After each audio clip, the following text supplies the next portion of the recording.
Seigneur est ma force. La joie du Seigneur est ma force. La joie du Seigneur est ma force. La joie, la joie. La joie du Seigneur est ma force. La joie du Seigneur est ma force. La joie du Seigneur est ma force.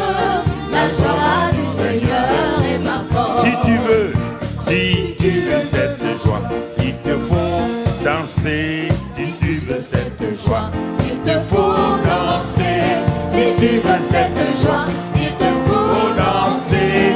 La joie du Seigneur est ma force. La joie, la joie. La joie du Seigneur est ma force. La joie du Seigneur est ma force. La joie du Seigneur est ma force.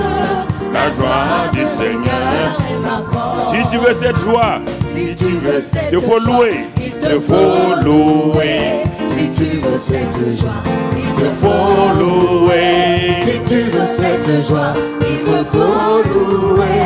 La joie du Seigneur est ma force. La joie, la joie. La joie du Seigneur est ma force.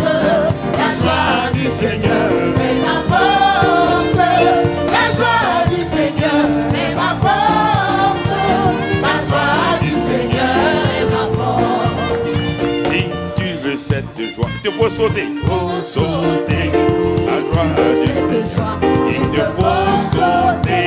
Si tu veux cette joie, Il te faut sauter. La joie du Seigneur est ma force. La Est ma force.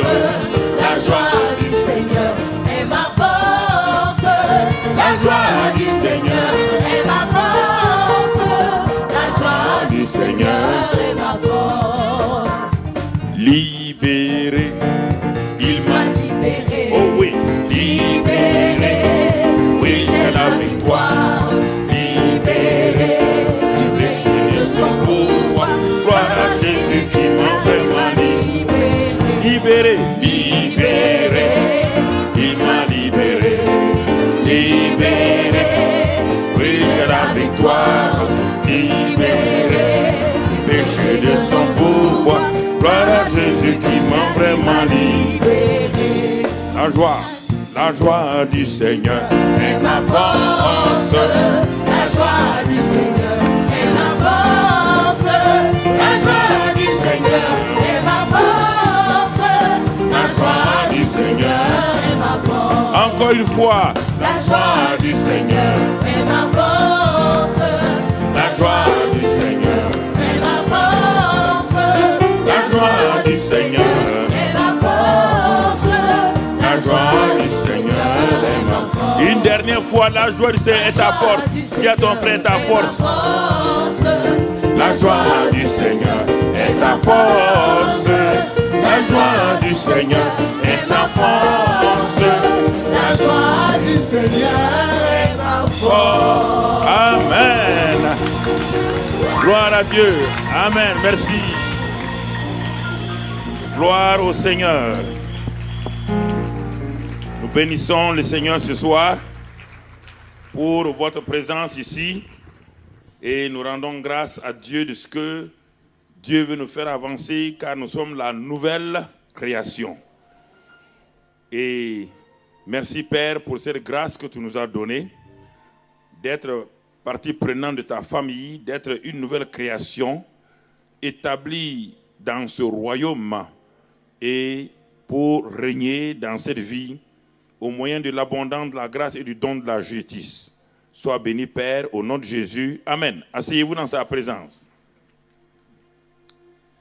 Hier soir, nous avons introduit, nous avons parlé de nos pensées. Je vais continuer ce soir encore, car pour régner, nous avons vu hier que Dieu a dit à la nouvelle création seule.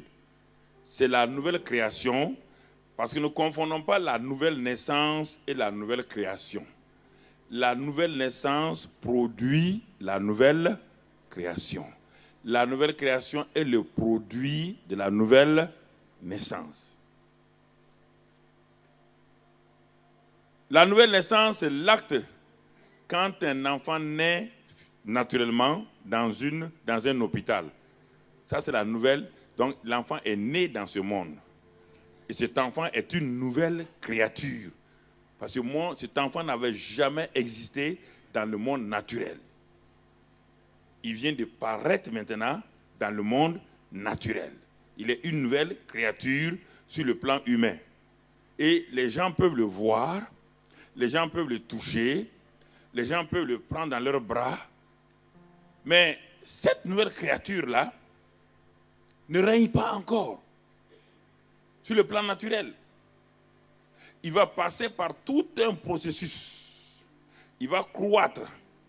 Et il doit croître de façon harmonieuse. S'il ne croît pas de façon harmonieuse, alors il sera déséquilibré. Et ce pourquoi il est né, il ne pourra jamais entrer dans cette destinée même naturelle. Il n'y a pas un homme qui est né pour échouer, ça n'existe pas. Alors, c'est pourquoi hier, nous sommes attardés et nous avons pensé et nous avons regardé à tout cela. Et ce soir, nous allons continuer et nous allons parler comment libérer la nouvelle création prise en otage. Vous connaissez la prise d'otage, c'est quelque chose qui est d'actualité aujourd'hui. Comment libérer cet homme nouveau, cet être nouveau de la prise d'otage? Il y a des preneurs d'otages. Et les preneurs d'otages de la nouvelle création ne sont pas loin. Les preneurs d'otages de la nouvelle création sont dans la nouvelle création, ce que nous avons vu hier, ses propres pensées. Le prennent en otage. Je vous ai dit, lisons un passage que le pasteur a résumé hier. Je prends ce passage-là, il n'a pas cité ce passage quand il a pris le micro, mais je reprends ce passage-là de façon dans Jean 13, verset 17. Jean 13, verset 17. Dans la version Louis II, ils ont mis « si » là-bas. Et il est écrit, si vous savez ces choses, vous êtes heureux pourvu que vous les pratiquiez. En voulant traduire donc de grec au français, la traduction était assez difficile. Et c'est pourquoi, celui qui ne fait pas attention, il lui dit, mais si vous savez ces choses, vous êtes heureux pourvu que vous les pratiquiez. Mais pourquoi on ne commence pas la phrase en disant, si vous pratiquez ces choses-là, si vous les savez et vous les pratiquez, vous serez quoi? Heureux. Parce que c'est le grec, on a traduit du grec. Et la traduction grecque était assez difficile ici. Alors, quand on regarde la parole vivante dit ceci. Maintenant que vous savez ces choses, maintenant que vous les savez, et que vous les avez comprises, vous serez heureux à condition d'agir en conséquence. De quoi il s'agit? Il y a 3 verbes ici. Le premier verbe, c'est savoir. Le deuxième verbe, c'est comprendre. Et le troisième verbe, c'est agir en conséquence.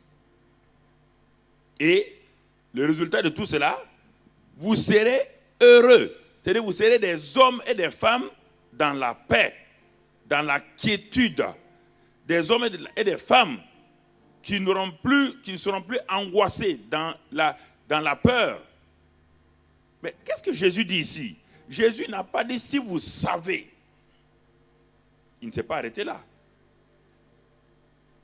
Il n'a pas dit oui, mais vous avez entendu ces messages, mais vous les avez entendus plusieurs fois. Jésus ne s'arrête pas là. Jésus dit si vous savez et si vous les avez comprises, et vous décidez maintenant à agir en conséquence.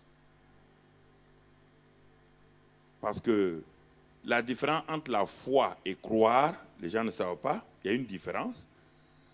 Dans la foi, il y a croire. La foi est un nom qui est lié à une personne. Et tout verbe est toujours une action. Tout verbe est une action, car je vous donne un exemple. La nourriture, c'est un nom. Nourriture, c'est un nom. Mais manger est un verbe, c'est une action. Foi est un nom. Croire est un verbe, c'est toujours une action. Soit parler, agir, mais croire ne peut pas être une chose du cœur simplement. Tout, c'est pourquoi on nous appelle croyants. Et le croyant, c'est un acteur. Un croyant, ce n'est pas celui qui a accepté des vérités. Non. La foi est liée à une personne qu'on appelle Jésus, la parole. C'est pourquoi Paul dit, la foi vient de ce que vous entendez, et ce que vous entendez vient de la parole de Christ. La foi a pour source Jésus, la parole.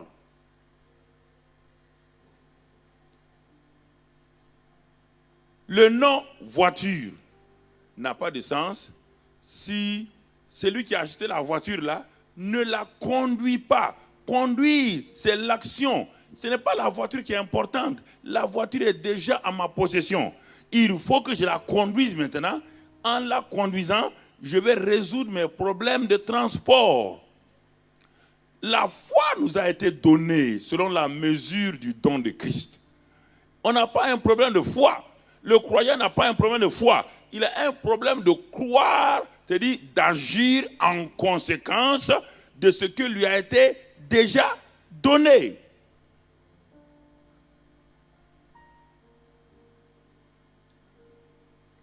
Toujours un verbe, c'est toujours une action. Conduire, une action. Manger, une action. Dormir, une action. Voici le nom lit. Et le verbe lié à lire, à lit, c'est dormir dans mon lit. Il y a des choses simples que nous ne saisissons pas et nous ne voyons pas. Et il en est de même ici, Jésus dit, mes disciples, si vous savez ces choses-là, c'est très bien. Le fait de savoir qu'il faut aimer son prochain, c'est formidable. C'est moi qui vous ai dit d'aimer les gens. Mais j'attends que vous mettez ça en pratique. Et dès que vous mettez ça en pratique, alors vous allez voir le résultat, vous allez voir la paix, la joie et tout.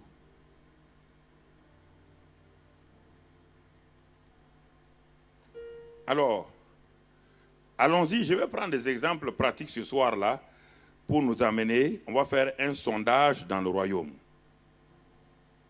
On fait un sondage dans les républiques. Il faut faire un sondage dans le royaume.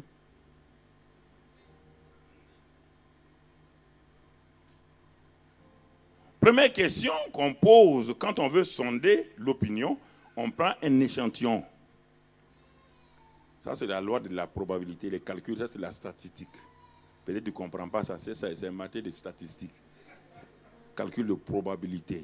Tu as fait ça en classe un peu, non? Voilà. Et alors, on pose à cet échantillon-là représentatif. On lui pose un certain nombre de questions. Et de là, on tire des conclusions pour étendre, puisque cet échantillon représente toute la nation. Et très souvent, quand le sondage est bien fait, c'est assez correct.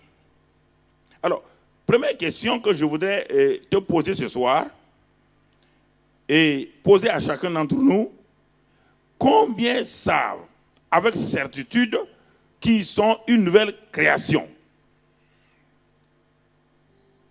Tu vas dire, mais pasteur, je le sais, mais combien de personnes savent dans cette salle-là ici ce soir, avec certitude, qu'elles sont une nouvelle création? On ne t'a jamais posé la question, mais je te la pose ce soir. Je ne veux pas t'embarrasser pour te dire de lever la main. Combien vous avez entendu prêcher la nouvelle création? Vous avez adhéré à la nouvelle création. Mais je te pose la question maintenant. Sais-tu avec certitude que tu as une nouvelle création? As-tu réellement sous-pesé tous les termes liés à la nouvelle création? Ce qu'elle est, ce qu'elle a et ce qu'elle peut? La nouvelle création est, a et peut. Toute nouvelle création qui n'a pas ces trois verbes-là n'est pas une nouvelle création. Elle est, elle a et elle peut.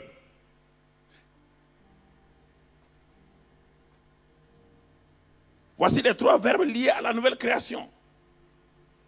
Alors, sais-tu avec certitude que tu es une nouvelle création? Ça, c'est la première question. Deuxième question. Combien de personnes peuvent nous dire qu'elles sont une nouvelle création de façon certaine depuis au moins 5 ans? Ça, c'est la deuxième question intermédiaire. Alors, si tu le sais, si tu m'affirmes, si tu remplis mon questionnaire et tu dis, je sais avec certitude que je suis une nouvelle création. Et si tu coches la deuxième question et tu dis, oui, je le sais avec certitude qu'il y a au moins 5 ans, depuis que je suis devenu chrétien, il y a au moins 5 ans, j'ai l'assurance. J'ai eu l'assurance que je suis une nouvelle création. Alors, je vais te poser la troisième question maintenant. Toi qui sais que tu es une nouvelle création, et tu sais que tu es une nouvelle création depuis au moins 5 ans, je te pose la question. Combien maintenant, parmi ceux qui savent ces choses-là, règnent dans cette vie-là? Par la nouvelle création, elle est faite pour régner. Combien parmi ceux qui savent qu'ils sont une nouvelle création, et ils savent qu'ils sont une nouvelle création depuis 5 ans au moins, ils sont chrétiens, mais je dis nouvelle création, ils savent ça, ils ont entendu l'enseignement, ils le savent. Ils te posent la question, ce n'est pas fini? Alors, est-ce que tu règnes dans cette vie? Est-ce que tu règnes sur le péché? Est-ce que tu règnes sur la maladie? Est-ce que tu règnes sur la pauvreté? Est-ce que tu règnes sur la malédiction? Est-ce que tu règnes sur les échecs? Tu dis tu règnes en quoi? La nouvelle création doit régner.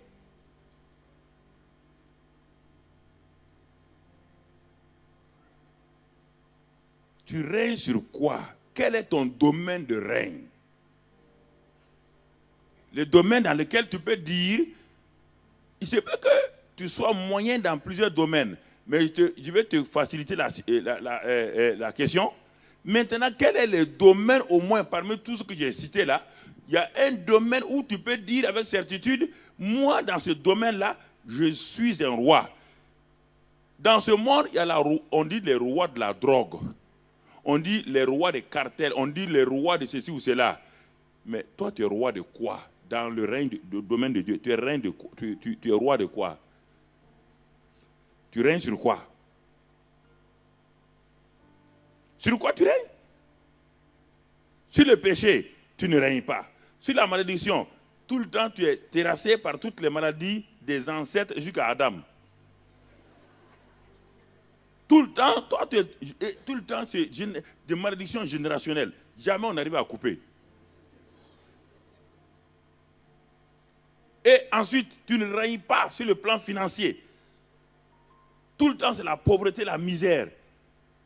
Tes poches sont trouées. Mais tu règnes sur quoi? Et les maladies sont là en permanence. Les maladies sont là. Les maladies sont là. Dès que tu es malade, il faut que quelqu'un t'impose les mains. Dès que tu es malade, il faut que tu cours de groupe en groupe. Tu ne peux pas t'arrêter et dire à la maladie, c'en est assez. Je suis un roi. J'ai la parole de vie. Romains 8, verset 11 me dit que si l'esprit de celui qui a ressuscité Christ d'entre les morts est en toi, il donne la vie à ton corps mortel. Tu n'as pas besoin de prier. Il donne l'esprit qui a ressuscité Christ là. Est-ce que Christ a prié dans le tombeau pour que l'esprit le ressuscite?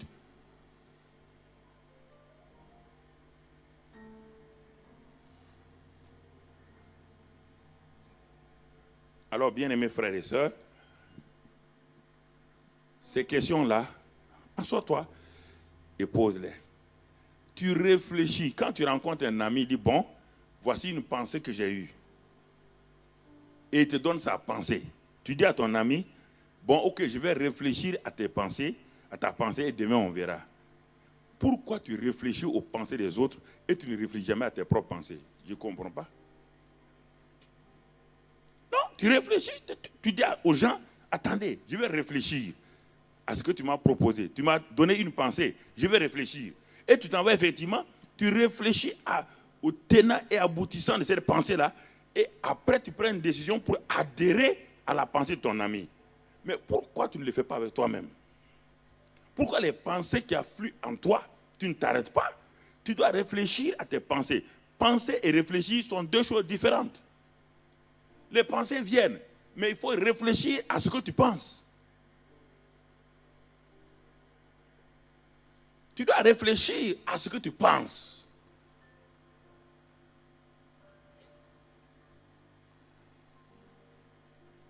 Ce sont des exercices simples que tu dois faire. Je te pose la question, je te prends maintenant un couple. Le soir avant de se coucher, il y a eu une altercation, un échange verbal entre le mari et la femme. Et la femme se couche, et le mari se couche aussi. Et le lendemain matin, la femme se réveille la première. Elle ne sort pas du lit. Et elle commence à penser. Elle dit, mais au juste, pour qui il me prend cet homme-là? Elle est en train de faire quoi? Une conversation quoi? Intérieure. On va voir ce soir-là.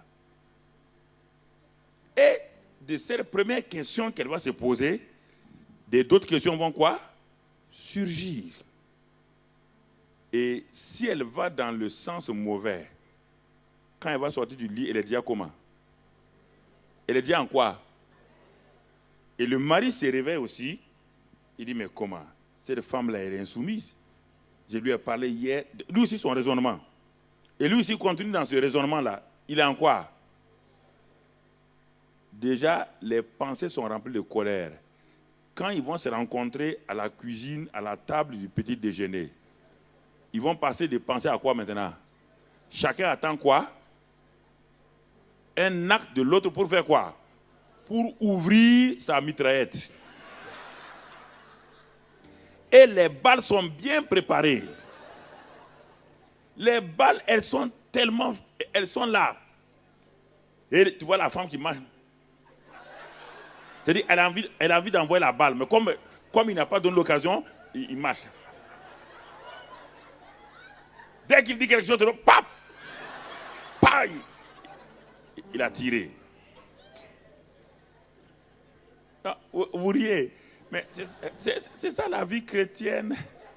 Malheureusement, que la nouvelle création vit. Parce que la nouvelle création est otage de ses propres pensées. La nouvelle création est prise en otage. Il a un cœur nouveau. Il a un esprit nouveau. C'est ça qui est extraordinaire. C'est une créature, c'est un spécimen d'homme qui n'a jamais existé du point de vue spirituel. Mais il a un problème, c'est qu'il est pris en otage au niveau donc de sa tête. Je te pose la question toujours. Pourquoi, quand un pasteur prêche, quelles sont les pensées qui animent ceux qui le regardent? Je vais te révéler tes pensées. Et pourquoi tu n'arrives pas à percer? Certains qui sont très, très, très, très sensibles dans la conjugaison et tout, toutes leurs pensées sont sur la grand-mère du pasteur. Quand ils sortent, ils disent, mais le pasteur, tu as entendu aujourd'hui, il ne sait pas conjuguer le subjonctif. C'est ça qu'il est. Non, c'est terrible. Il vient faire 2 heures dans une église et la seule chose, c'est que le pasteur ne sait pas conjuguer le subjonctif. Et puis il est vexé pour ça. Mais qu'est-ce que tu as appris? Non, mais comment? Il ne sait pas conjuguer ça.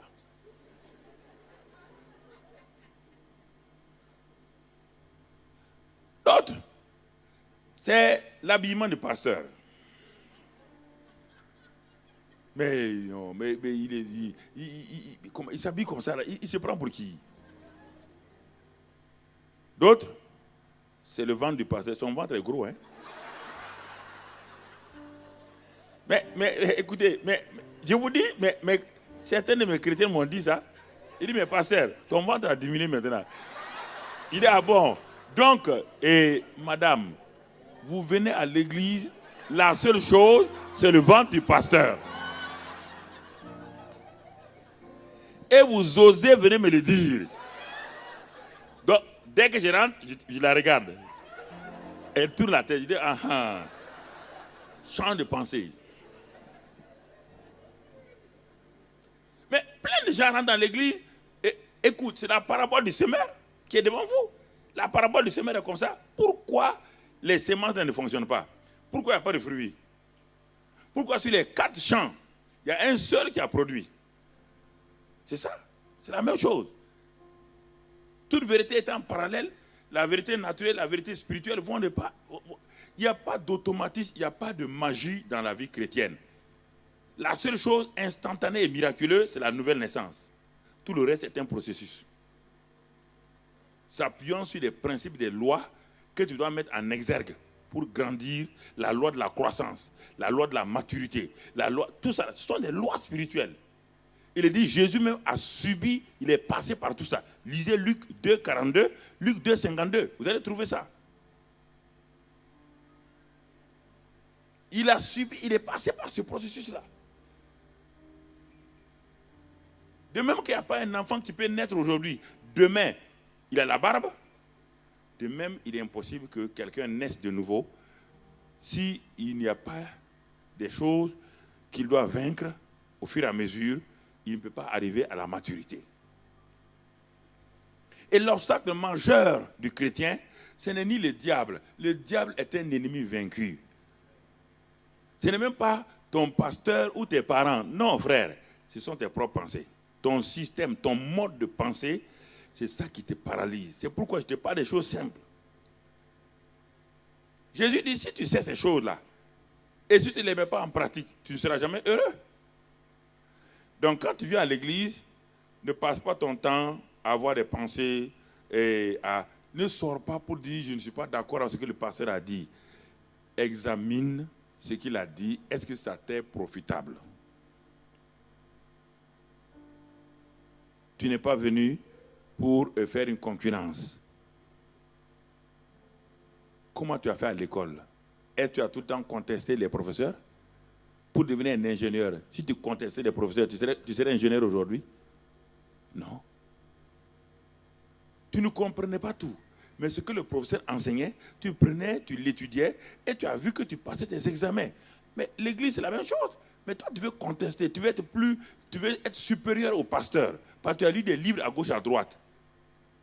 Tu es allé à d'autres conférences auxquelles le pasteur n'a pas participé. C'est ça le problème des gens. Ils ne sont pas fidèles dans leurs pensées.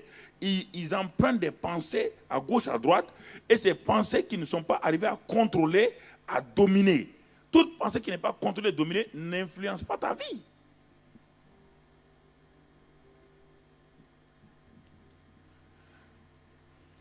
Bien-aimés frères et sœurs, je pose la question, une dernière remarque.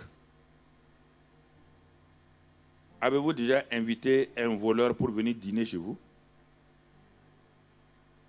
Un voleur bien connu, l'avez-vous invité pour dire, bon voleur, viens dîner chez moi aujourd'hui?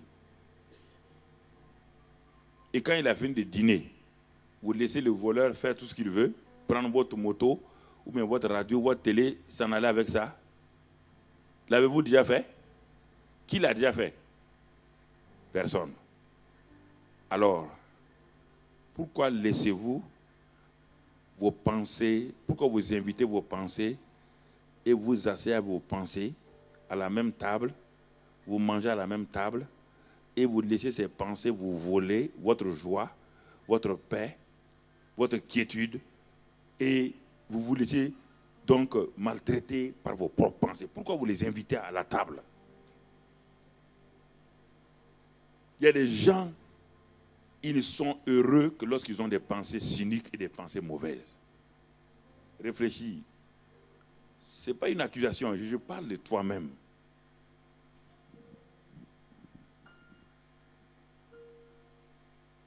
Regarde les journaux. Le journaliste qui a couvert un événement. Il va couvrir un événement dans un pays et on dit que,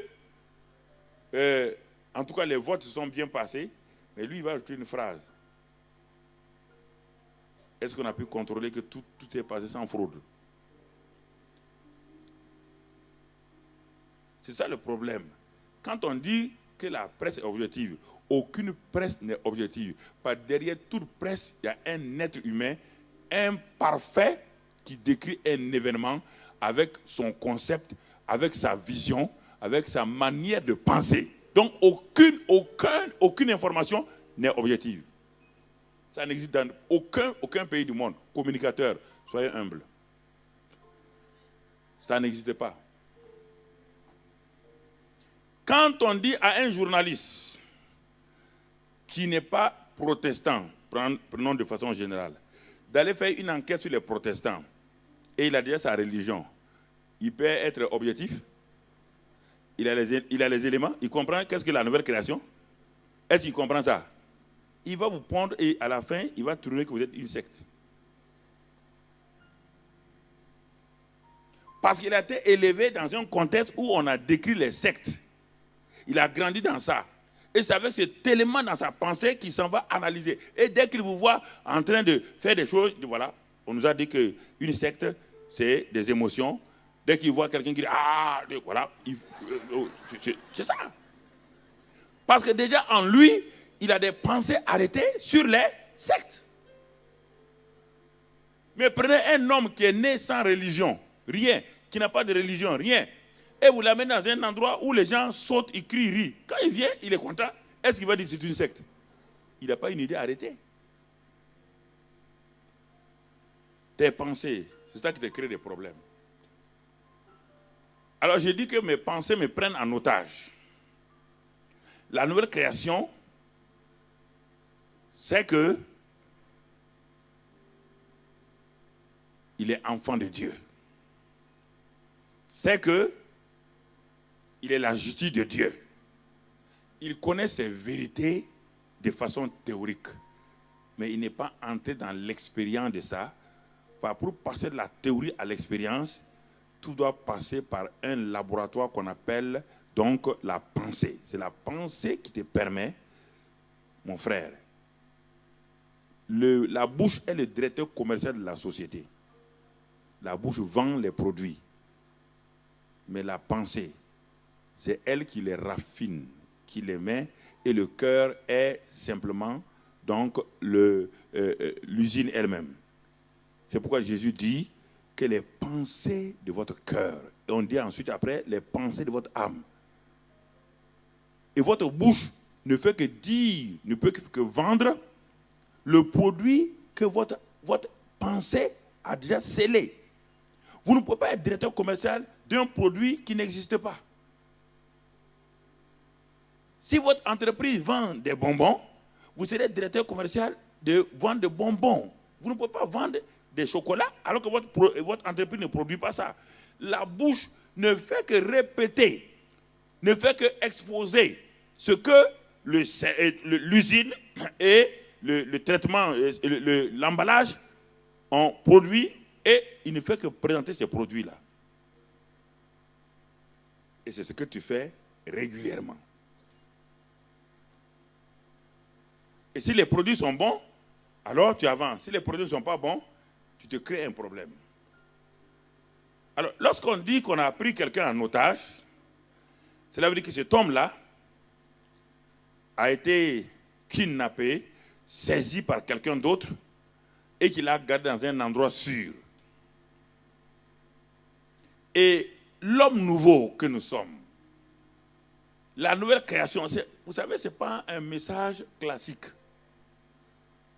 Je veux sortir de l'ordinaire pour vous donner ça. Ce n'est pas un message, bon, on prêche, ce n'est pas une prédication. Je veux vous amener à réfléchir à ce que je vous dis. Pas très souvent, puisqu'on dit que l'homme a 50 000 pensées par jour.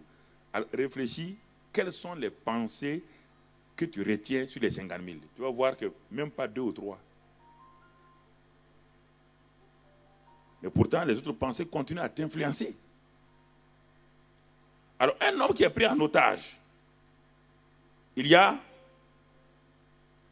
des actions à faire. Comment libérer un otage? Première chose, il y a une caution ou quelque chose que les preneurs d'otages demandent. Ou bien vous payez ça et on vous donne votre otage tranquillement. Ça, c'est la première manière. Deuxième manière, c'est des négociations à travers des pays amis ou des amis que vous envoyez, puisque vous n'avez pas la somme à payer. Vous cherchez maintenant à savoir, les preneurs d'otages ont des amis.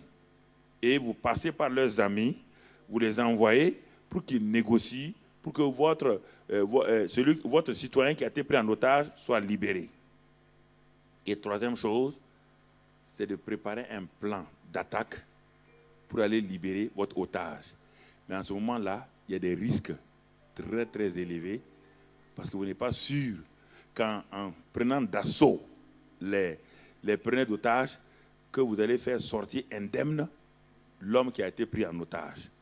C'est pourquoi, frères et sœurs, les pensées qui t'ont pris en otage, si tu ne prends pas garde, comment les toucher, comment les attaquer, alors tu ne seras pas indemne du combat que tu mènes. Et c'est pourquoi beaucoup de gens ont préféré baisser les bras, se laisser maltraiter par les otages. Et vous voyez, il y a des journalistes qui ont été pris, 3 journalistes qui ont été pris en otage en Afghanistan il y a quelques années. Et à la sortie, même seulement d'1 an d'otage, tous les 3 qui ont été pris d'otage là ont changé de religion et ils sont devenus les défenseurs des preneurs d'otages. C'est sorti à la presse partout. Je ne veux pas dire le nom, ni le pays, ni les journalistes. Et il y a une même qui s'est mariée avec le preneur d'otages. Il a trouvé que sa religion est correcte, que c'est la religion de ceux qui sont là qui n'est pas correcte. Qu'est-ce qui s'est passé?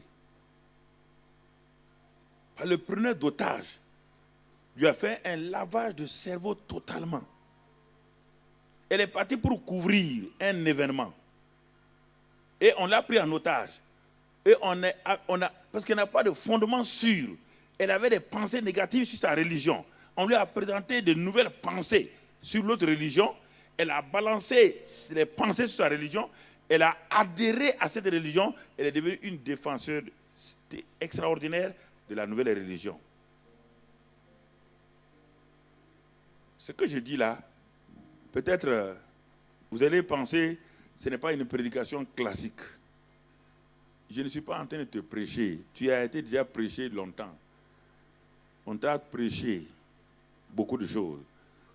Je suis en train de parler de ta vie, de ce que tu vis régulièrement, de ce que tu vis régulièrement dans ta maison, dans ton service, à l'école. C'est de ça que je te parle ce soir, mon frère.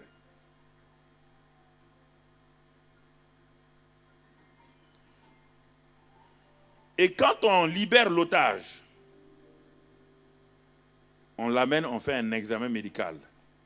On essaie de voir tous les traumatismes qu'il a subis là-bas pour le ramener avec ses émotions, pour qu'il rentre dans la vie normale active. Un homme qui a été pris en otage par ses pensées négatives pendant des années,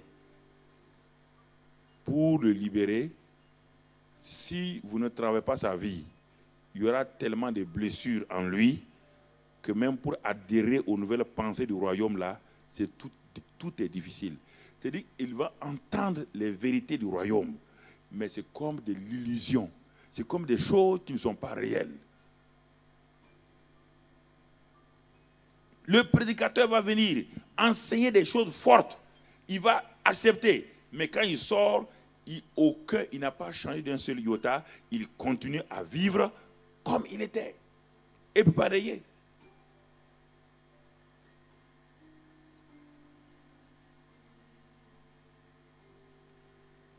C'est pourquoi j'ai dit, bien mes frères et sœurs, alors quel est le processus pour sortir de cette situation dans laquelle nous avons vécu à cause de nos pensées non renouvelées? Première chose très importante, c'est d'apprendre à écouter et à réfléchir à tes conversations intérieures personnelles, venant de tes propres pensées. Et c'est ça qu'on va voir ce soir un peu. C'est un exercice pratique.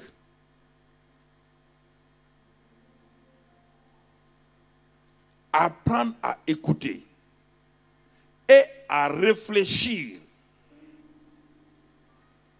aux conversations que tu es en train de faire dans ton lit quand tu t'es réveillé, ou dans ta voiture, ou dans ton salon.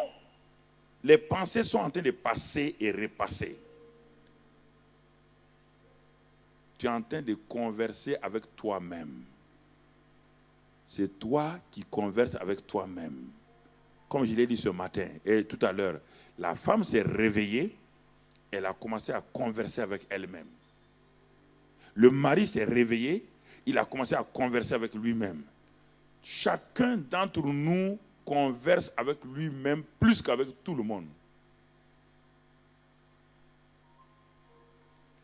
Les pensées que tu as, c'est une conversation silencieuse mais puissante, car ce sont ces pensées-là qui te forment, qui t'amènent à avoir un langage. Les pensées affectent le langage, affectent les actions, et ces choses répétées deviennent des habitudes. C'est pourquoi, quand on parle trop de démons, en fait, il n'y a pas de démons.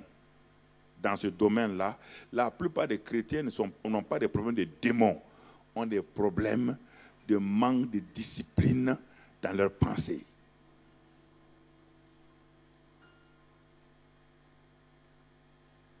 Écoutez-moi. Voici 2 villages. Des expériences ont été faites.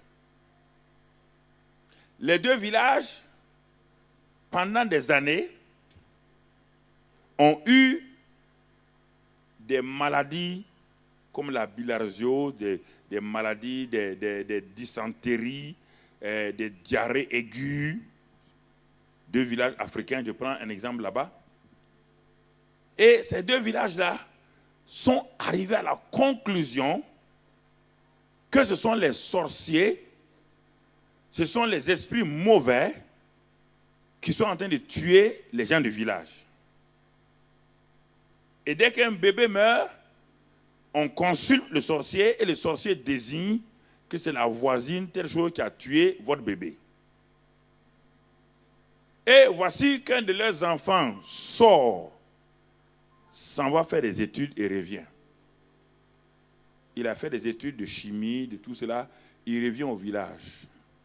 Il a appris que dans l'eau, il y a des êtres, des microbes, des virus, des bactéries qui font du mal. Il vient au village et il installe là, au niveau du marigot, il installe donc une pompe à filtrer de l'eau et il installe des robinets et il dit au chef du village, il les prend, il leur parle, il dit papa, voici en réalité, ce ne sont pas les démons, ce ne sont pas les sorciers. Il prend l'eau du marigot, il installe un microscope très puissant, il dit papa, il dit au chef du village et il dit viens regarder. Et quand le chef du village met son œil dans le microscope là, il voit dans cette eau-là des êtres qui bougent. Mais quand il enlève ses yeux, il ne voit pas. Il y a un déclic dans sa pensée. Écoutez-moi, frère. Je suis en train de te parler. Hein. Il y a un déclic dans sa pensée. Il regarde encore, il voit les êtres là qui bougent, il voit ça bouge. Et le fils du village dit, papa, tu vois quelque chose? Il dit, mon fils, je vois. Il dit, c'est ça la source de nos problèmes, de nos maladies. Alors, le chef, qui est un leader d'opinion, réunit tous les villages et dit, notre enfant là nous a sauvés. Tout ce qu'il va dire, nous allons faire. Et l'enfant est content, il va sauver son village de ses maladies, de ses bilharzioses et de ses maladies, des dysenteries aiguës. Il installe donc des robinets vraiment rustiques, où on filtre l'eau avec simplement des cailloux du sable. Et voici que ce village-là change totalement. En 5 ans, il n'y a plus de bilharziose, il n'y a plus de dysenterie, les enfants ne meurent plus à 1 an, 2 ans. Tout le village est changé. Écoutez-moi. Parce que leurs pensées les pensées ont été affectées par la nouvelle pensée du fils qui est venu leur dire cela. Allons dans le second village. Le second village, lui n'a pas eu ce privilège-là. Il continue à dire, à parler des sorciers, des démons qui tuent les gens. Et voici qu'un jour, maintenant, c'est une hypothèse d'école. Un jour, on change les villageois, ceux qui croient aux démons, autres là, on les change, on les amène dans le premier village. Et on prend les habitants du premier village, on les amène dans le second village. Ceux du second village qui sont allés dans le village où il y a tous les dispositifs, où il y a tout ce qu'il faut de l'eau filtrée, ils ne connaissent pas l'eau filtrée. Ils vont continuer à boire quelle eau? L'eau du marigot. Et malgré le fait que les robinets sont installés, ils vont boire l'eau du marigot et vont continuer à avoir quoi? La dysenterie et tout. Mais le premier village, dont les pensées ont été renouvelées, l'intelligence renouvelée, ils vont dans le deuxième village, qui n'a ni robinet, ni rien. Est-ce qu'ils vont boire l'eau du marigot? Non, ils ne vont pas boire l'eau du marigot. Tout de suite, ils vont chercher à savoir d'abord comment ils vont faire des filtres rustiques là, avec du sable, pour filtrer l'eau d'abord avant de boire. Mais au bout de 5 ans, le second village où les gens mouraient, est-ce que quelqu'un va mourir encore? Mais le premier village, malgré toutes les installations, les gens continuent à mourir. Malgré les installations qui sont là. C'est ça la nouvelle création. La nouvelle création a eu tout eu, mais il refuse de laisser changer. Parce que les pensées du royaume n'ont rien à voir avec les pensées du système de ce monde-là. Et c'est pourquoi tant de chrétiens n'ont pas la victoire.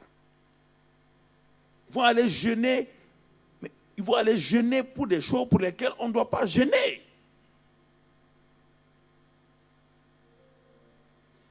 Tu vas jeûner pour régner sur le péché. Pourquoi? Demain, après-demain, on va voir. On te dit que là où est la grâce, si tu as compris la grâce qui est venue par Jésus, la grâce va te faire dominer le péché. Pas le jeûne et la prière. Frère, quand il y a cette mécanique dans les gens, c'est difficile. Vous avez beau prêcher, pleurer, rien ne change parce qu'ils pensent qu'en allant jeûner et prier, ils seront délivrés du péché. Le jeûne et la prière ne délivrent personne du péché. Si cela est ainsi, Christ est mort en vain. Je préfère que je ne te plaise pas, te dire ça, que de te mentir.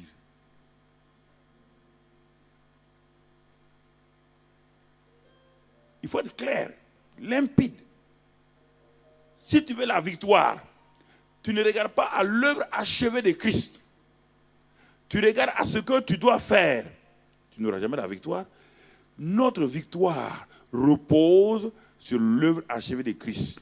Il a amené son sang une fois pour toutes dans le ciel. Il nous a donné une rédemption éternelle. Et quand il a fini, il s'est assis. Ça veut dire qu'il a tout achevé. Et toi et moi, nous devons entrer notre vie chrétienne, comme la naissance d'Adam a commencé, lorsque Dieu avait tout fini. Il a créé Adam. Quand Dieu avait tout fini, il n'a pas demandé à Adam de l'aider à mettre des fleurs quelque part. Il n'a pas dit à Adam, aide-moi à placer telle brique. Dieu avait tout achevé et le jour du repos de Dieu est devenu le premier jour donc d'Adam sur la terre. L'œuvre achevée de Christ, il a tout fini. Et c'est de cette œuvre achevée-là qu'il a envoyé le Saint-Esprit et que les premières personnes qui sont nées de nouveau le jour de la Pentecôte sont achevées, ils sont sortis, donc sont devenus nouveaux quand Jésus était déjà assis au ciel tranquillement. Jésus n'a plus rien fait. Ils sont entrés dans le repos du Seigneur. Dieu a dit à Adam seulement, cultive le jardin et garde-le. Ça veut dire quoi? Dans termes spirituels. Dieu te dit à toi et à moi, j'ai tout mis. Je t'ai béni de toute bénédiction. Je t'ai élevé avec moi. Tu es participant de ma nature divine. Rien, celui qui est en toi est plus puissant. C'est pourquoi je ne comprends pas. Écoutez frère, comment tu peux savoir que celui qui est en toi, Dieu lui-même, est en toi. Et la parole de Dieu déclare clairement qu'il est plus puissant que celui qui est au dehors. L'amour qui est en toi est plus puissant que la haine. La sainteté qui est en toi est plus puissante que l'impureté. Tout ce qui est en toi est plus puissant que ce qui est au dehors. Et comment tu peux échouer? Si tu échoues, c'est parce que ici, tu n'as pas saisi. On ne te demande pas de prier. Nous avons tout pleinement. Colossiens 2, verset 9. Tout, il dit Christ en nous, l'espérance de la gloire. Pourquoi beaucoup de gens ne vivent pas dans la gloire de Dieu? Parce que la notion de Christ en eux n'est pas une réalité. Christ en nous n'est pas une réalité. Alors ils s'efforcent de vouloir faire des choses. Non, mon frère. Non, ma soeur.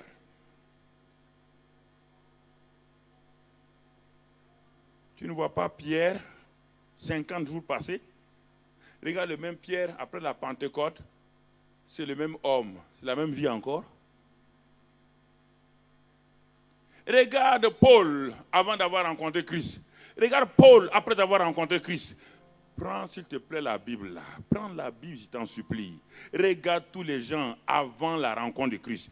Regarde-les après la rencontre de Christ. Regarde-les, même avant qu'ils soient nés de nouveau. Jésus dit à la femme prise en flagrant délit d'adultère, va, je ne te condamne plus et ne pêche plus. La parole, Dieu a envoyé sa parole. La parole qui a tout créé. La parole qui a vu les ténèbres sur la terre. La parole qui a vu que les ténèbres avaient pris en otage la terre.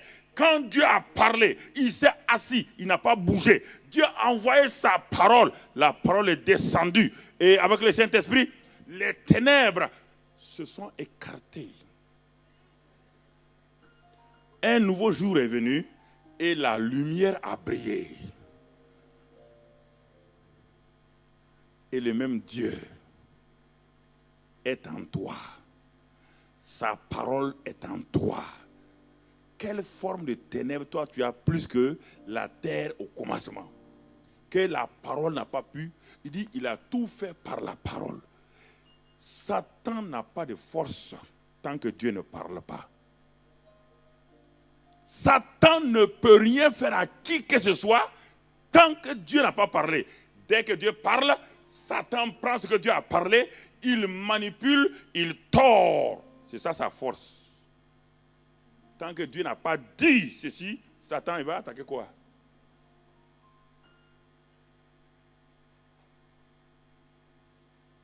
Frère, assois-toi et commence à être sérieux avec toi-même. Ma vie chrétienne là, je vais être sérieux maintenant. Je vais être sérieux parce que maintenant ça en est assez.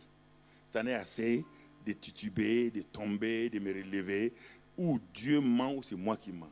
Et la Bible dit clairement, il n'est pas un homme pour mentir, ni le fils d'un homme. Tu le sais, mais pourquoi tu le rends menteur tous les jours? Ce n'est pas d'être des perroquets, ce n'est pas réciter les versets. Tu le sais, mais pourquoi tu mens? Pourquoi tu ne crois pas que Dieu peut te permettre, Dieu va t'aider à résister à ce péché-là? Comment le jeune Joseph, sans être né de nouveau, il n'était pas une nouvelle création, on le verra.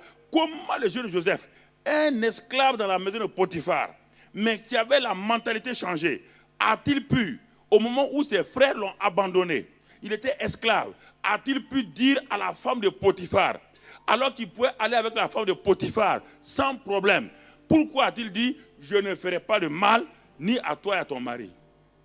Et il a donné le dos librement.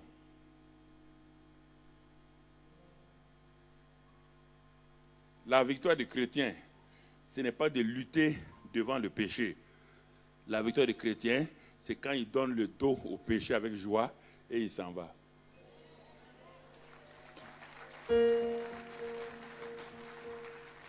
On ne grince pas les dents avec le péché d'adultère ni de fornication.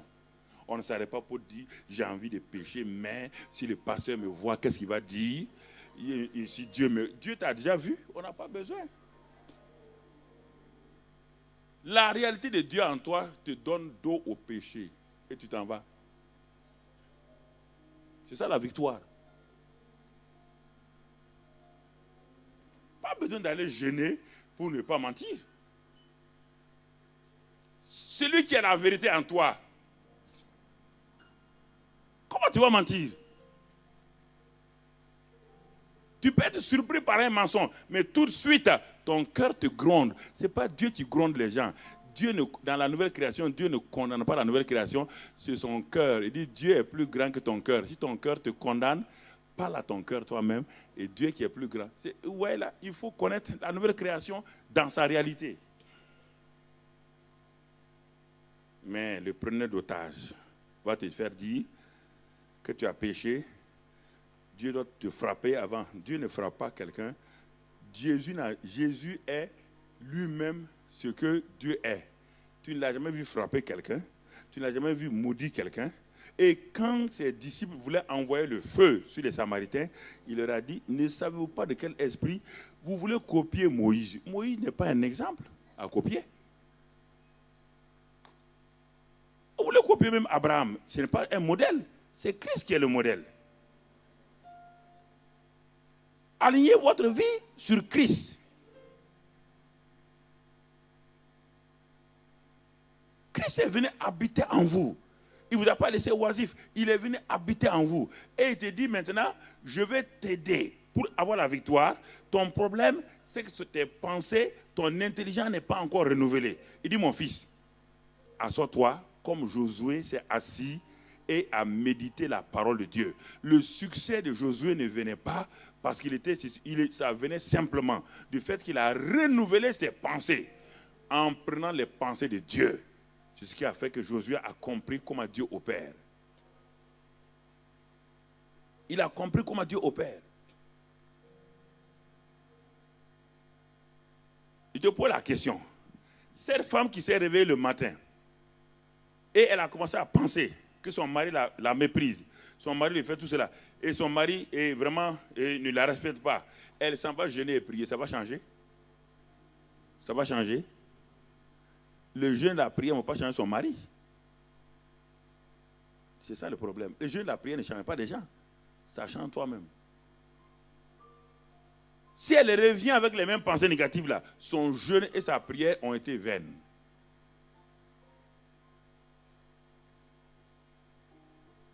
Il faut t'asseoir toi-même. Écoutez frère, la vie vous montre que Satan n'a pas de pouvoir. Vous voulez lui donner un pouvoir. Donnez-lui un pouvoir. Si Satan avait un pouvoir, aucun d'entre nous ne serait vivant ici. Ne donnez pas à Satan ce qu'il n'a pas. S'il avait un pouvoir, c'est terrible comment il allait tuer les chrétiens. Même les plus médiocres, il allait les tuer. Même les plus médiocres là. L'exemple patent vous est donné dans Exode 12. Quand ils ont fait tous les miracles Ils ont fait toutes sortes de miracles. Et Pharaon n'a pas été vaincu. Dieu va faire quelque chose pour changer la mentalité des Israélites. Il dit, prenez le sang d'un agneau animal. Ils ont dit, mais pourquoi faire? Il dit, mais Dieu dit, je veux voir le sang. Mais il dit, mais Seigneur, tous les jours nous tuons des animaux. Dieu dit, dès le moment où j'ai décidé que je veux voir le sang et que l'ange de la mort ne pourra pas vous toucher. Écoutez, frères et sœurs, ils ne sont pas nés de nouveau. Ce sont des esclaves. Leur mentalité est soumise à la mentalité pharaonique égyptienne. Mais Dieu leur dit une seule chose, qu'il veut voir le sang. C'était un nouveau départ pour eux. C'est pourquoi Dieu dit, ce mois-là sera un mois, un nouveau mois. Ce sera un nouveau départ. Dans la vie de tout être humain, il doit y avoir un mois. Le calendrier va changer. Exode 12. Dieu a changé le calendrier de ce peuple-là. Il va les redéployer.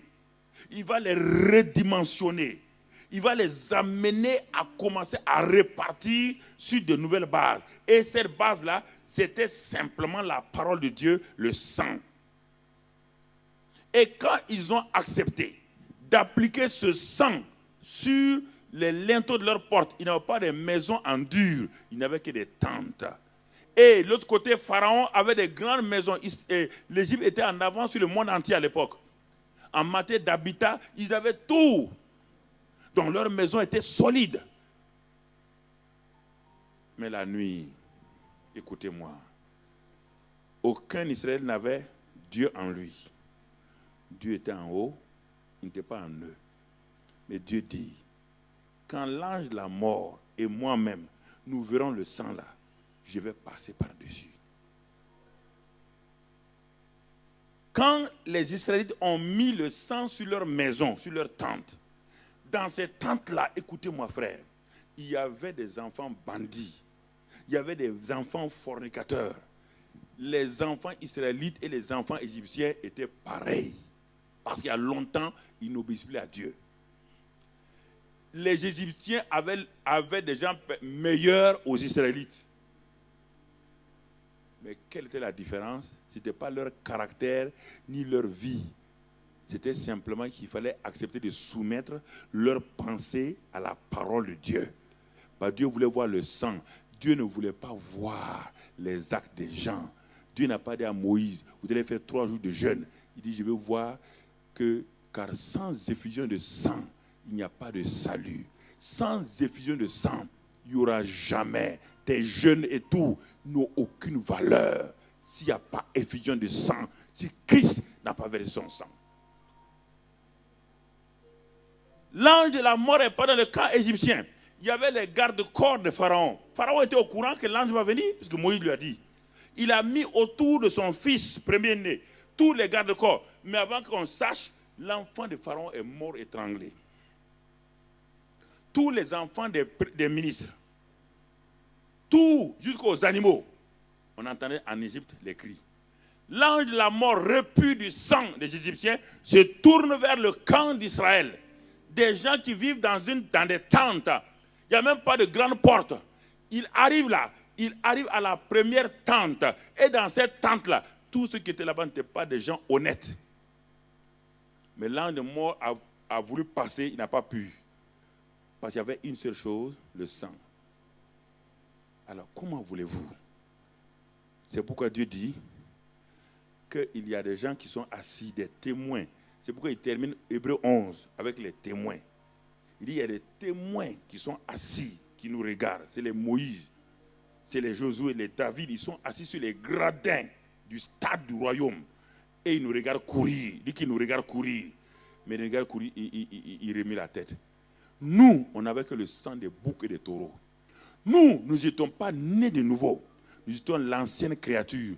Nous étions des morts spirituels. Moïse était un mort spirituel. David un mort spirituel. Abraham un mort spirituel. Aucun n'avait la vie Zoé. Toi, tu as la vie Zoé. Dieu est venu habiter en toi. Et les Moïse te regardent courir. Il dit, mais Seigneur, mais quelle course ils sont en train de courir? Mais Dieu dit, je ne comprends pas, justement. Regardez-les courir. Mais le David dit, mais quelle course il court?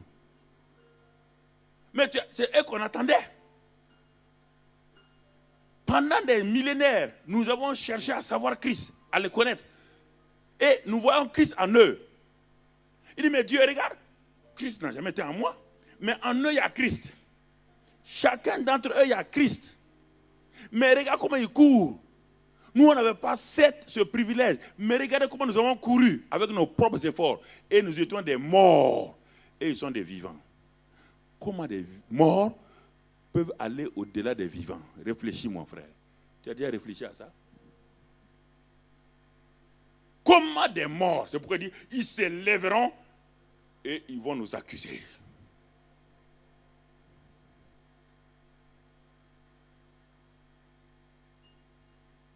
Ils se lèveront et diront, vous, la nouvelle alliance, la nouvelle création, nous on avait des tables au dehors. Vous, vos cœurs sont devenus les tables. Hébreux 8 et Hébreux 10. Où Dieu a inscrit ses lois et ses commandements sur vos cœurs. Nous, on ne voyait jamais Dieu. Il était caché dans un endroit. Et il fallait une fois par an qu'on vienne le supplier autour de ces tentes-là pour que nos péchés soient couverts. Vous, vos péchés sont ôtés. Nous, nos péchés étaient couverts pour un an. Et malgré ça, on a eu la victoire dans notre système.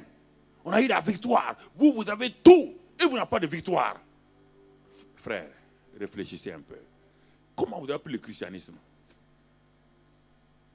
C'est seulement une culture? Est-ce que vous n'allez pas arrêter de vous prendre vous-même au sérieux?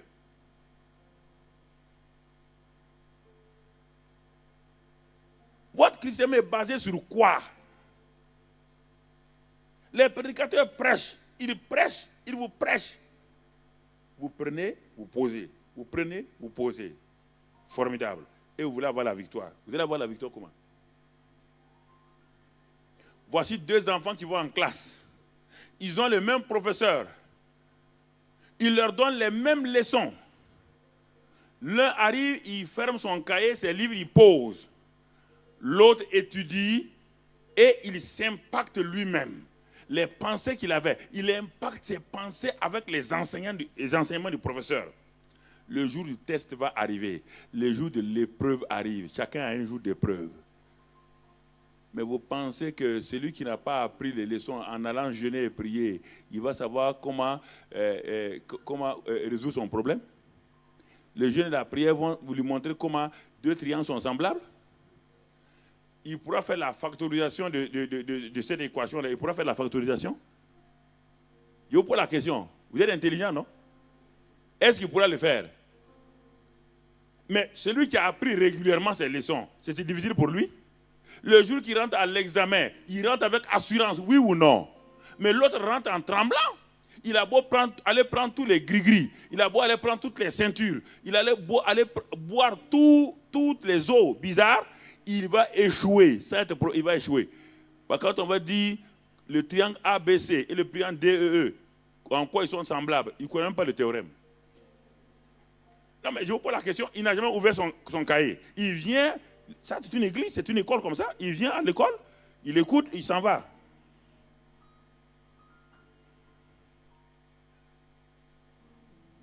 Mais celui qui a appris là, quand il a fini, il s'en va, il attend quoi? Il attend le résultat. Le jour qu'on va donner les résultats, il s'en va allègrement. Il s'en va s'arrêter là, devant le professeur. Il va entendre son nom parce qu'il a l'assurance. C'est ce qu'on appelle la foi. Il a eu la foi, il a démontré, il a cru, il a agi. Maintenant, il reçoit le fruit. La vie chrétienne, c'est simple comme ça.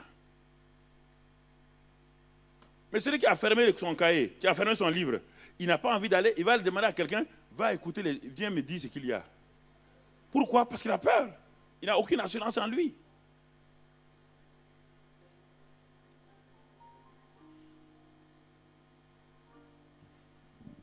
Il n'a aucune assurance en lui. Je voulais compléter ce que j'ai dit hier en allant sur les choses simples. Si tu crois que c'est faux, si tu crois qu'il y a un autre résultat, il n'y a pas de problème. Je te dis ça parce que ça fait 35 ans que je sillonne le monde. Écoute-moi. 35 ans que je vois des scandales, je vois des chutes des grands hommes de Dieu. Parfois, j'ai tellement pleuré que mes yeux sont devenus rouges. Pourquoi ça ne va pas? Pourquoi un si grand homme de Dieu peut se lever avec tous les miracles qu'il fait, dire qu'il divorce avec sa femme? Comment? Ce n'est pas une critique là. J'ai le droit dans le royaume de Dieu de parler ça. Comment un homme de Dieu qui fait des miracles, qui tout, et s'arrête et dit qu'il divorce avec sa femme? Qu'est-ce qui peut l'amener à divorcer avec sa femme? Quoi? Quelle est la raison?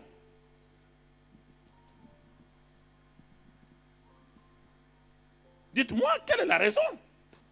S'il vous plaît, vous avez eu des enfants, vous avez au moins 30 ans de mariage. Qu'est-ce qui peut t'amener à dire à cette femme-là que tu divorces avec elle? Si ce n'est pas l'égoïsme et les pensées mauvaises?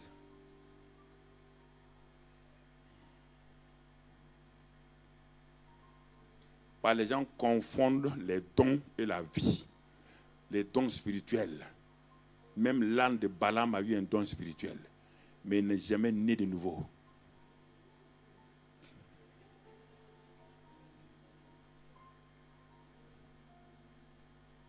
Les dons spirituels ne sont pas... Je sais de quoi je parle. J'ai manifesté les 9 dons spirituels. Et ils sont en moi. Je peux les manifester.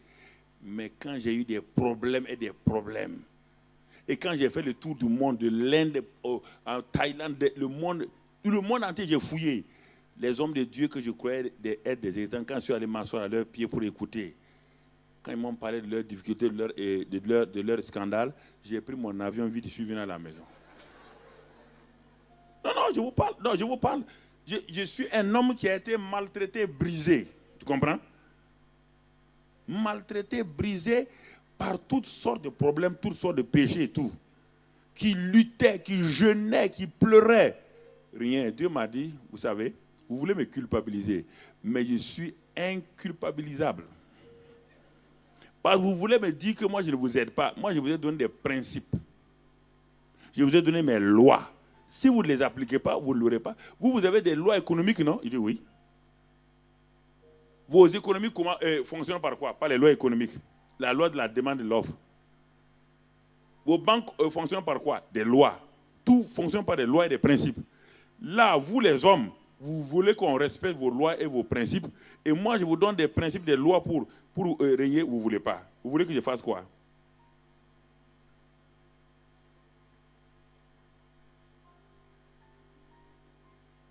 C'est là que ma victoire a commencé. Et j'ai repris la Bible, je l'ai lu avec sérieux. Et j'ai regardé, je dis, mais Seigneur, je n'avais pas compris. Il dit, mais oui, j'attendais ce moment-là. J'attendais ce face à face avec toi et ma parole. Regarde là.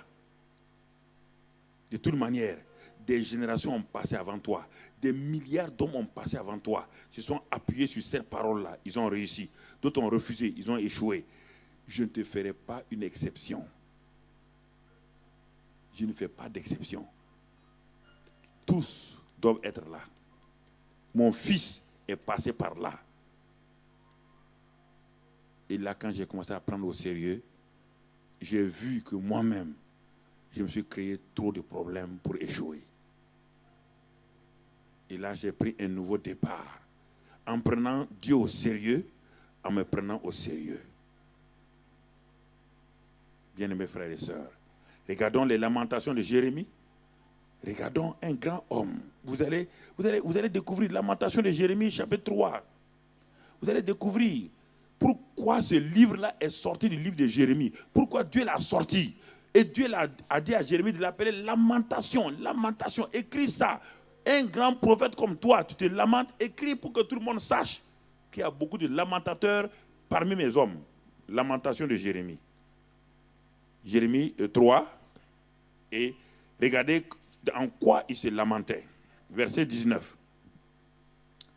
Regardez les termes qu'il utilise. Quand je pense à ma détresse, vous entendez?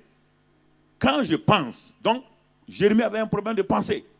Quand je pense à ma détresse et à ma misère, à l'absinthe et au poison. Quand mon âme, parce que les pensées font partie de l'âme, quand mon âme s'en souvient, elle est abattue au-dedans de moi. Jérémie a tout fait, Dieu ne lui a pas répondu. Jérémie a crié, pleuré. Et il a tout fait, Dieu ne répond pas, frère. Dieu attend que vous fassiez vous-même. Vous devez écouter, Dieu est juste. Et il est juste avec nous, il est juste avec lui-même. Le prophète là, qui a le plus souffert, le voilà en train, entre les mains des gens, il souffre maintenant à cause de ses propres pensées.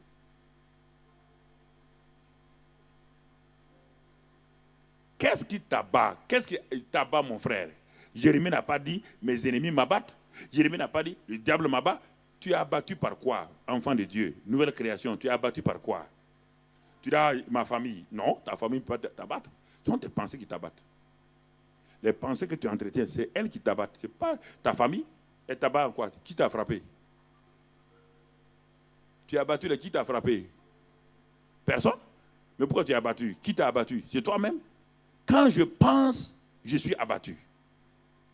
Donc, les pensées abattent les gens. Mais, prends le négatif. Si les pensées abattent les gens, les pensées aussi ont un pouvoir de faire quoi? De redresser les gens. Les mêmes pensées. Les pensées qui t'abattent là, tu peux les transformer et ces pensées vont, écoutons et regardons ce que Jérémie dit. Je vais te donner un exercice. Prends une feuille demain matin et un bic et écris les pensées qui t'abattent régulièrement.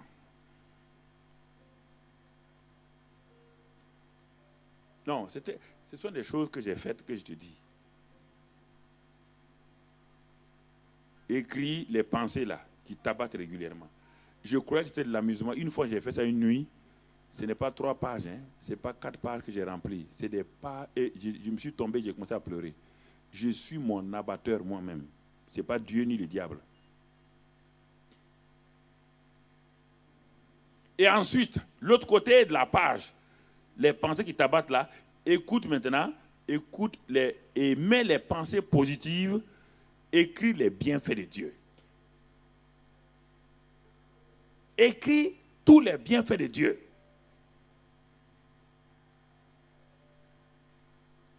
Et quand tu vas regarder les deux côtés, les pensées négatives et les pensées positives, chaque fois que tu penses aux pensées négatives, qu'est-ce que tu reçois? Tristesse, angoisse, inquiétude, peur. Mais quand tu penses aux pensées bonnes, la joie, la paix. Et alors, je vais t'amener au 3e pas tout à l'heure.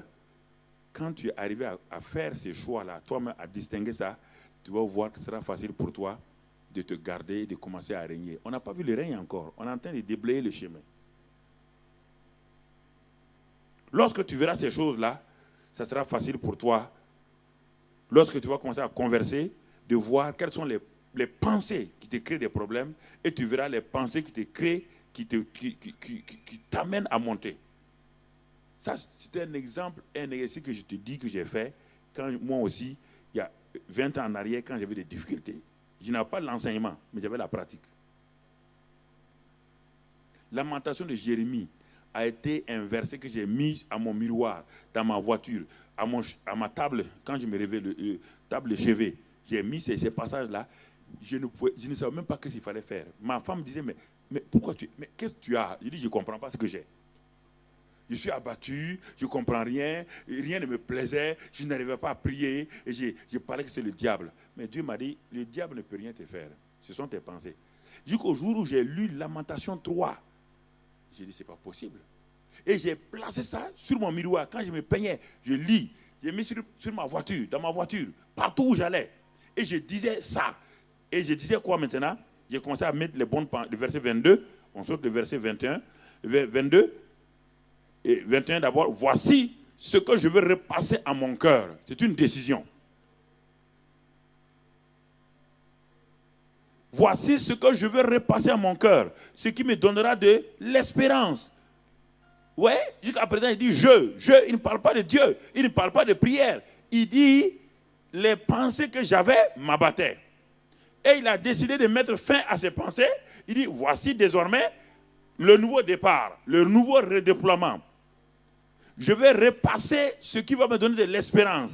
Mais pourquoi vous ne passez pas des pensées qui vous donnent l'espérance? Pourquoi vous voulez tout le temps être dans les pensées négatives? Pourquoi? Pourquoi vous aimez ça? Pourquoi vous voulez vous morfondre? Oui, ma belle-mère est comme ça. Mais laisse ta belle-mère.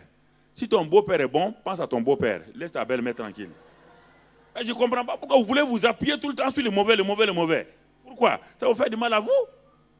Est-ce que votre belle-mère sait que vous souffrez? Qui souffre? C'est vous. C'est un choix. Il a choisi. Il a choisi. Jérémie a choisi. Et il a commencé à voir quoi? À mettre devant lui les bontés de l'Éternel. Ne sont pas épuisées. Ses compassions ne sont pas à leur terme. Elles se renouvellent chaque matin. Ça veut dire que désormais, Jérémie a commencé à penser positivement chaque matin avant de quitter sa maison. Commencer à penser positivement avant de quitter sa maison.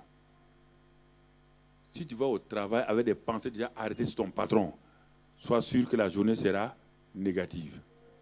Tu ne peux pas faire autrement. Parce que tu t'attends à ce que ton patron te fasse quelque chose. Je t'ai dit hier que les pensées négatives des hommes ont attiré sur eux le déluge. Les pensées négatives de Job ont attiré sur lui la mort de sa famille. Voici un troisième homme devant toi. Ses pensées négatives lui ont créé des problèmes. Il a changé de pensée et il a commencé à avoir l'espérance. Il a commencé à voir les bonnes choses. Et c'est pourquoi Philippiens 4, 8 dit, Dieu te dit, dans Philippiens 4, on a vu ça, il dit, mon fils, si tu veux changer, si tu veux avancer, que tout ce qui est vrai, c'est tout ce qui est vérité, tout ce qui est honorable, tout ce qui est vertueux, tout ce qui est digne de louange, tout ce qui est pur, soit l'objet de tes pensées. Et il dit, et le Dieu de paix sera avec toi. Prends le contraire maintenant. Si toi, tu ne veux pas que le Dieu de paix soit avec toi, toute pensée vraie te rapporte de Dieu. Toute pensée mauvaise t'éloigne de Dieu. Prends le contraire de ce verset-là et mets à la place, dis, et mon fils, que tout ce qui est faux, tout ce qui est déshonorable, tout ce qui est impur, soit l'objet de tes pensées. Ça va aller? Je préfère être ce soir-là un peu cru avec vous. Quels sont les problèmes que les jeunes gens ont? Les jeunes chrétiens, j'ai eu les mêmes problèmes. Un jeune chrétien est couché dans son lit. Il ne commet plus adultère, fornication physique. Mais ses pensées sont sur une fille de l'assemblée. Non, il vaut mieux qu'on aille directement. N'essayons pas de jouer à l'autruche. D'une manière, l'autruche, son problème, il casse sa tête dans le sable, mais tout son corps, et le chasseur tire sur le corps. Écoutez, frère, il est couché, et il se pose des questions. Il dit, mais... Et il pense à cette fille-là. Je te pose la question maintenant. Quand tu penses, je parle aux hommes, ils vont comprendre ce que je dis, les jeunes. Quand tu es couché, tu ne penses qu'aux pensées, aux choses impures d'une jeune fille. Qu'est-ce qui commence à se passer? Jeunes gens, ne faites pas semblant. Qu'est-ce qui se passe dans ton corps? Ton corps commence à se chauffer, non? Oui ou non? Oui ou non? Tu as des picotements. Ça, ce n'est pas fini. Et l'autre là commence à faire quoi? L'autre commence à faire quoi? À se déployer. Non, hey, écoutez, c'est comme ça avec les hommes, c'est comme ça. Si vous posez une femme, la photo d'une femme nue ici, si vous regardez ça 5 minutes, que vous soyez pasteur international, que vous soyez bishop, vous regardez ça, le fait que les pensées, la tête commencent à voir ça, tout le corps commence... Mon ami, si tu ne tournes pas ta tête automatiquement, tu as des problèmes. Il n'y a personne. C'est pourquoi Joseph a fui laisser sa couverture. Joseph savait que la femme de Potiphar l'a arrêté. Joseph savait qu'il n'était pas de fer. Il savait que la femme de Potiphar, elle est très belle. Contact avec contact, qu'est-ce qu'il a fait? Il a lâché sa couverture et il a filé. Vous voulez sortir de l'impureté. La plupart des jeunes gens, des jeunes chrétiens tombent dans la masturbation. Pourquoi? À cause de ça. Ils ont peur de commettre la fornication, mais ils tombent dans l'autre qui n'est pas mieux, la masturbation. Et c'est une fornication avec sa propre main.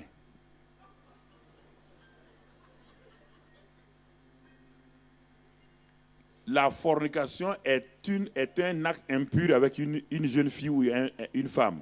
Mais la masturbation est une fornication avec ta propre main.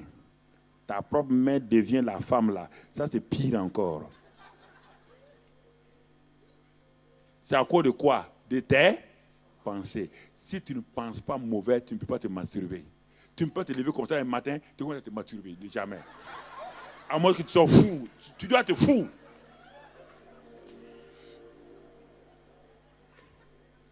Écoutez, faut pas. Écoutez-moi. Écoutez. Je suis un père pour beaucoup d'entre vous. J'ai été chrétien à l'université, jeune, comme beaucoup d'entre vous. Ce sont des problèmes qui nous arrivaient. On ne commettait pas fornication, mais on commettait masturbation. Et c'était un problème dans la pensée.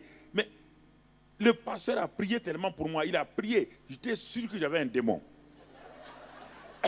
Non, c'est pourquoi quand parfois les gens parlent qu'ils ont des démons, moi j'ai ri. Écoutez, chaque jour ici devant le pasteur, il faut prier. Le démon est revenu. Le démon est revenu. Il prie, il impose les mains. Au nom de Jésus, il chasse les démons. Quand je me lève, je suis content, je m'en vais. Mais le samedi prochain, à la réunion des groupes des hommes, même suite encore, dimanche, j'ai dit, mais ça c'est un démon qui est fort. Hein?